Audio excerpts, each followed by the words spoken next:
더불어민주당 지난 3년 동안 무엇을 했는지 한번 돌아봐야 합니다. 오늘도 30번째 탄핵을 거론했대요.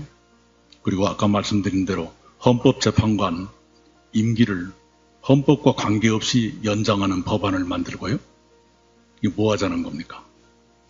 지난 3년 동안 방탄 이외에 국민을 위해서 한 일이 무엇인지 여러분이 좀 설명해 주시기 바랍니다. 그렇게 억지 방탄으로 보호받은 사람을 대통령으로 만들겠다. 그래서 최강의 방탄복을 입히겠다. 그렇게 되면 대한민국의 법치주의는 어떻게 되고 민주주의는 또 어떻게 되는 겁니까? 온갖 방법을 동원해서 재판을 미루어 놓는 바람에 모든 사법 리스크가 미해결의 국가 리스크로 그대로 남아있는데 최강의 방탄복을 입고 그것을 다 무마하겠다. 그러면 법치주의, 민주주의 모두 짓밟고 유린하겠다는 그 얘기 아닙니까? 저는 여러 번 말씀드렸습니다.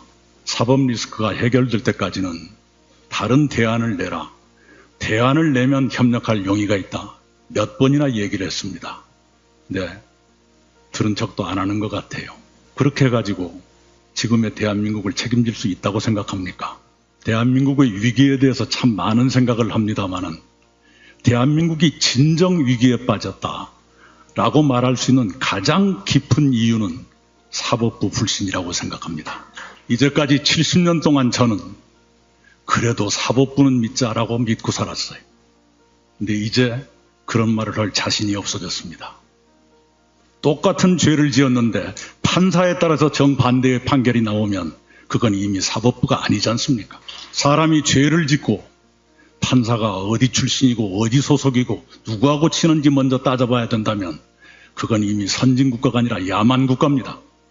온 국민이 피땀 흘려서 이룩한 대한민국이 고작 이것인지 사법부에 계신 여러분 맹성하시기 바랍니다. 여러분이 맹성하지 않으면 국민의 분노가 사법부를 향할 것이라는 걸 분명히 경고합니다. 이 와중에 더불어민주당은 바로 오늘 임기가 끝나는 헌법재판관 2명의 임기를 연장하는 특별법안을 통과시켰어요.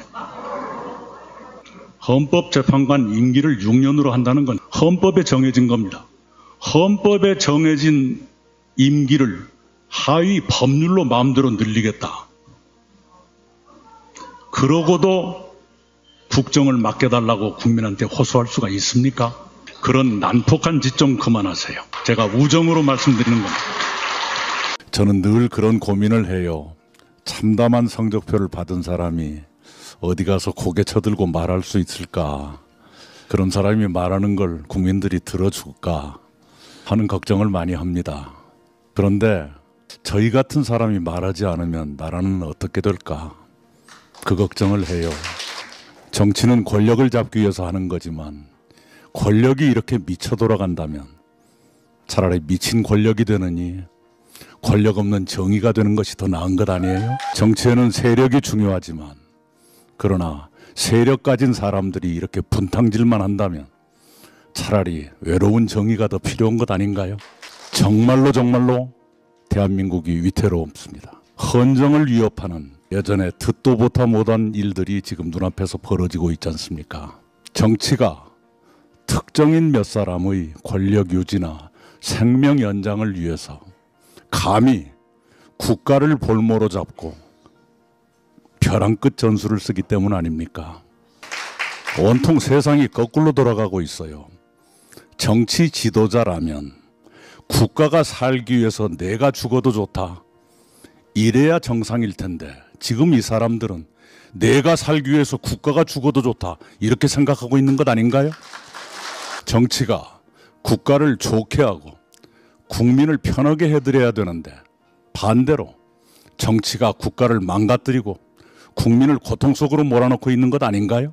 정치인들에게 애국심은 없고 탐욕만 득실거리고 있는 것 아닌가요? 대표 본인의 출마를 위해서 바로 그 문제입니다. 기소돼도 1심의 유죄 판결이 나와도 그냥 출마에 지장 없게 이렇게까지 가버렸지 않습니까? 이제는 대법원 확정 판결 나오기 전에는 아무도 시비를 못 거는 그런 상태까지 된 것은 저도 책임이 있지만 이건 너무 많이 나갔다 하는 생각을 하죠. 구체적으로 얘기하면 이재명 대표가 23년 6월 19일 국회 교섭단체 대표연설에서 불체포 특권 포기를 선언을 했죠. 소환한다면, 검찰이 소환한다면 100번이라도 응하겠다. 네. 뭐 그런 얘기를 했습니다. 네. 그날 또 했던 얘기 중에 더 이상 윤석열 정권과 경쟁하지 않고 어제의 민주당과 경쟁하겠다. 국민들이 민주당이 달라졌다고 느낄 때까지 변화와 개혁을 멈추지 않겠다. 참 멋있는 말이었어요, 이거. 그냥 이건 감동입니다. 예. 그런데 3개월 후에 입장이 바뀝니다. 예. 체포동의안 부결을 호소했고요. 예. 그리고 체포동의안이 통과되니까 검찰과 당내 일부가 짜고 한 짓이라 그러고 그들에게 책임을 물어야 한다 그랬고 세월이 흘러서 이제 총선에서 정리가 됐다. 예. 이렇게 선언하더라고요. 예. 총선에서 정리가 됐다는 메시지는 총리님을 향한 듯한 메시지였습니다만 아닌가요?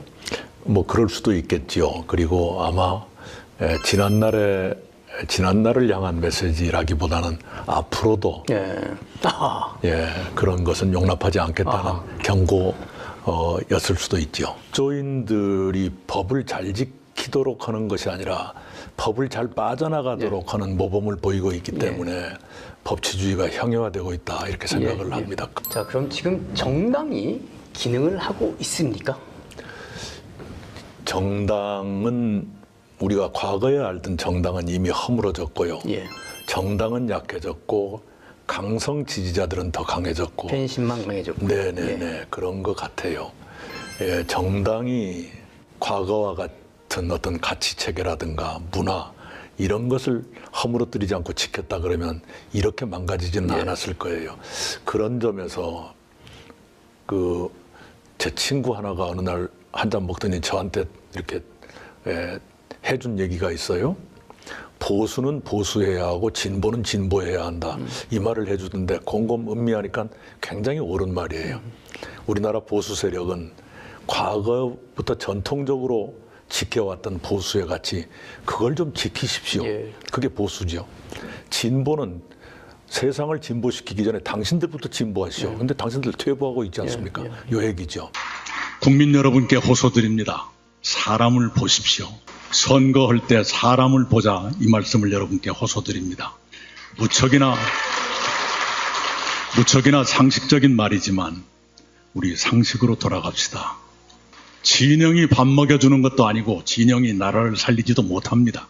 이번만이라도 통합형 지도자를 대통령으로 뽑고 그 대통령이 거대 양당의 온건 합리적인 사람들에게 연정을 제안해서 내각을 꾸리고 그 정부가 헌법을 고쳐서 빠르면 2026년 지방선거 때 늦어도 2028년 총선거 때 개헌 국민투표를 하고 총선거와 대통령 선거를 일치시키면 선거 시기 불일치에 따른 여러 가지 비용과 혼란 줄일 것이고 그렇게 해서 위기의 대한민국을 새로운 희망이 움트는 그런 제7공화국으로 정상국가로 되돌려 놓자는 겁니다.